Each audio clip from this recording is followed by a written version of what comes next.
तो प्यारे बच्चों नमस्कार, कैसे हैं आप लोग। आई होप आप लोग बेहतरीन होंगे। बच्चों आज के क्लास में हम लोग देखेंगे क्लास 7 ज्योग्राफी का चैप्टर नंबर 1 पर्यावरण का सभी प्रश्न उत्तर। तो बच्चों वीडियो को पूरा अंत तक देखिएगा और यदि चैनल पर पहली बार आए हैं तो चैनल को भी सब्सक्राइब करके वीडियो को लाइक कर लीजिएगा। तो चलिए बच्चों क्लास को हम लोग स्टार्ट करते हैं।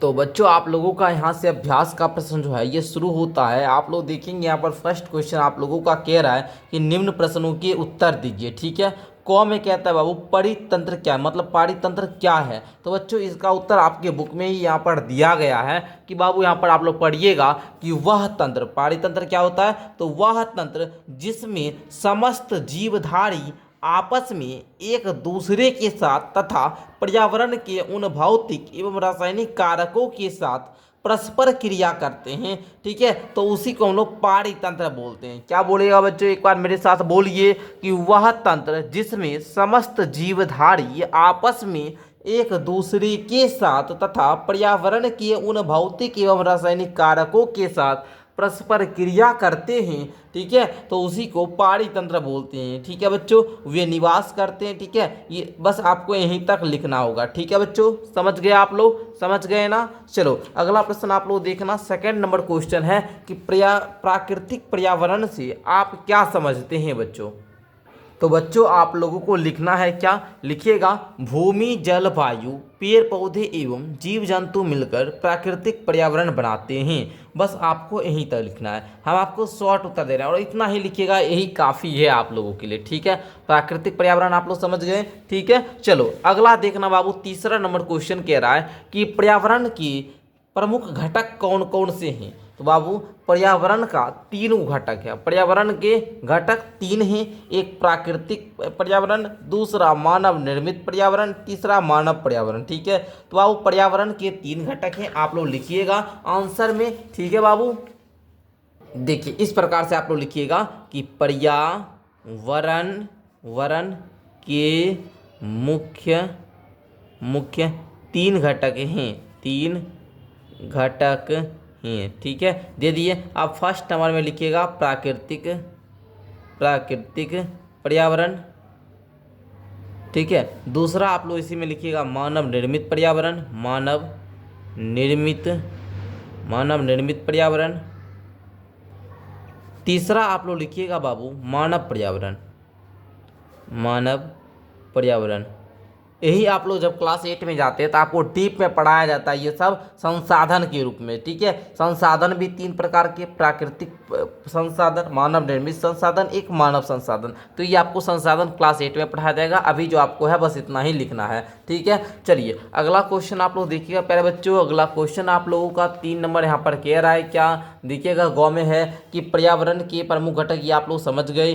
गौ में है मानव निर्मित पर्यावरण के 4 उदाहरण दीजिए। जो मानव के द्वारा जो पर्यावरण का निर्माण किया गया वैसा उदाहरण आपको देना है। तो बच्चों आप लोग उदाहरण में लिख सकते हैं, इमारत हो गया सर, पार्क हो गया सर, पुल हो गया सर, सड़क हो गया सर, उद्योग हो गया सर, आपका स्मारक हो गया। तो इतना आप लोग लिख सकते हैं। यहाँ पर आप लोग लिखिएगा क्या क्या, एक बार बोलिए बच्चों मेरे साथ, बोलिए इमारतें और क्या बच्चों, सड़क हो गया सर, और क्या हो गया, पुल हो गया सर, और क्या हो गया, पार्क हो गया सर, और क्या हो गया सर, उद्योग हो गया। हमको 4 ही एग्जाम्पल देना था, ढेरों एग्जाम्पल हम आपको बता दिए। ठीक है, अगला देखिए बाबू, अगला इसी में है स्थल मंडल क्या है। स्थल मंडल क्या है, तो चलिए उत्तर जानते हैं हम लोग।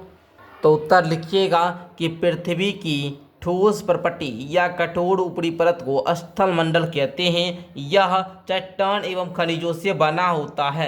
बस इतना लिखिएगा तो काफ़ी है बाबू। और डिटेल में अगर और लिखना चाहे लिखिएगा कि मिट्टी की पतली परत से ढका होता है। ऐसे यहाँ तक भी लिखिएगा तो काफ़ी है बाबू। ठीक है, स्थल मंडल क्या है, बस इतना हो लिखिएगा तो कोई दिक्कत नहीं। स्थल मंडल यही कहते हैं, मतलब पृथ्वी की ठोस परपटी या कठोर ऊपरी परत को स्थल मंडल कहते हैं। बस इतना लिखिएगा तो काफ़ी है। लेकिन थोड़ा एडवांस अगर आप लोग कुछ अच्छा तरीका से आंसर, ताकि पूरा में पूरा नंबर मिले, लिखिएगा यह चट्टान एवं खनिजों से बना होता है, लिख लीजिएगा। चलो अगला प्रश्न देखा जाए बच्चों। अगला प्रश्न आप लोगों का है कि जीवीय पर्यावरण के 2 प्रमुख घटक क्या है। तो 2 प्रमुख घटक आप लोगों का क्या हो जाएगा बाबू, एक हो जाएगा पादप, एक क्या हो जाएगा, पादप होगा, एवं दूसरा हो जाएगा आपका जंतु। ठीक है, तो आप लोग बोलिएगा कि जीवीय पर्यावरण के 2 प्रमुख घटक पादप एवं जंतु हैं। कौन कौन हो जाएगा, समझ गए आप लोग। बोलिएगा क्या कि जीवीय पर्यावरण पर्यावरण के दो प्रमुख घटक पादप एवं जंतु हैं। अगला है जैव मंडल क्या है बच्चों। तो बच्चों आप लोग लिखिएगा जैव मंडल में कि पादप एवं जीव जंतु मिलकर जैव मंडल या सजीव संसार का निर्माण करते हैं। या पृथ्वी का वह संकीर्ण क्षेत्र है जहां स्थल जल वायु मिलकर जीवन को संभव बनाते हैं। यहाँ से लेकर यहाँ तक आपको आंसर में लिख लेना है, ठीक है। जैव मंडल क्या है, बस यहाँ से लेकर यहाँ तक आप लोग उत्तर लिख लीजिएगा। आई होप कि आप लोग समझ गए होंगे प्यारे बच्चों, जैव मंडल क्या है, इसके उत्तर आप लोग समझ गए ना। बस इतना ही आपको लिखना है। तो इस प्रकार आपका 1 नंबर क्वेश्चन का जो भी प्रश्न था सब आपका कंप्लीट होता है। आइए बच्चों नेक्स्ट आप लोगों का दूसरा प्रश्न को देखिए। कहता है कि सही उत्तर को चिन्हित कीजिए, इनमें से कौन सा प्राकृतिक पारितंत्र नहीं है। तो प्राकृतिक पारितंत्र बोलिएगा तो प्राकृतिक पारितंत्र में आपका मरुस्थल भी आता है, वन भी आता है, लेकिन नहीं है तो ताल आपका नहीं हुआ, तो 2 नंबर वाला सही हो जाएगा। अगला है इनमें से कौन सा मानवीय पर्यावरण का घटक नहीं है। मानवीय पर्यावरण का घटक नहीं है तो बाबू आपका मानवीय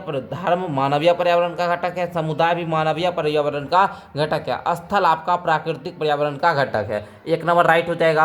अगला इनमें से कौन सा मानव निर्मित पर्यावरण है। मानव के द्वारा, पहाड़ मानव के द्वारा बनाया गया है, समुद्र मानव के द्वारा बनाया गया, तो बोलिएगा नहीं सर, पहाड़ प्राकृतिक पर्यावरण है, समुद्र भी प्राकृतिक पर्यावरण है, सड़क मानव के द्वारा बनाया गया, इसलिए सड़क आपका मानव निर्मित पर्यावरण हो जाएगा। जो पर्यावरण में जो भी चीज है जो मानव के द्वारा निर्मित किया गया उसको मानव निर्मित पर्यावरण बोलते हैं। जैसे सड़क हो गया बाबू, पुल हो गया, उद्योग हो गया, और क्या ले ले बाबू, इमारत हो गया, पार्क हो गया, ठीक है। चलिए इनमें से कौन सा पर्यावरण के लिए खतरा है। तो पर्यावरण के लिए जो खतरा है बाबू वो क्या है जी, जनसंख्या वृद्धि। मान लीजिए अगर जनसंख्या बढ़ेगा, जनसंख्या लोगों की संख्या बढ़ेगी तो क्या करेगा जी, प्राकृतिक पर्यावरण का लोग क्षति करेगा, है ना, वो वृक्ष वगैरह को काट कर वहाँ पर घर बनाएगा, तो इसलिए जनसंख्या वृद्धि जो है ये पर्यावरण के लिए खतरा है। ओके, अगला देखिए बाबू, निम्नलिखित स्तंभों को मिलाकर आपको सही जोड़ा बनाना है। जैव मंडल को किसमें मिलाइएगा बच्चों, जल्दी बोलो। जैव मंडल को मिलाएंगे सर